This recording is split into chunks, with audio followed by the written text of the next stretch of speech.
What I heard for year after year as Leader of the Opposition before I became Prime Minister was complaints about regulation were almost as many as complaints about taxation.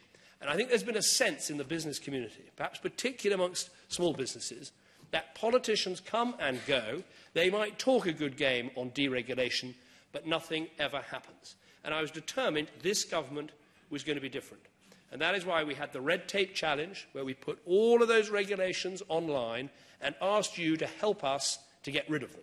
That is why we introduced the one-in, one-out rule. None of my ministers could introduce a regulation unless they abolished one at the same time, which we've now changed to the one-in, two-out rule. You've got to get rid of two regulations if you want to introduce a new one.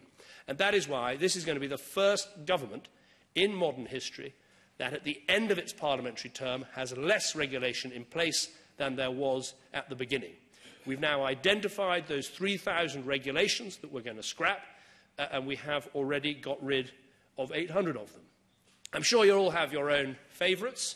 Just mention a couple of mine. The fact is, if you want to sell oven cleaner in this country, you need to have a poison licence. I think that is a piece of pointless regulation that can go. If you're a childminder and you serve your children food, you need to have a food licence. That is one that has to go. And of course, you can currently you can sue your employer if one of your customers is rude to you. Insulting though that might be, I think that's another regulation that needs to go. So this deregulation initiative is serious.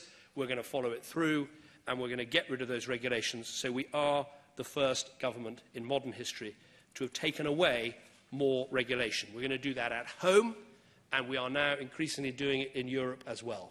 I go to European Council after European Council, where I have a reputation for being incredibly boring by going on and on at the European Commission and my colleagues about deregulation. It is working. We've now got the European Commission to have a scorecard that it has to review every single year about how many regulations they have got rid of.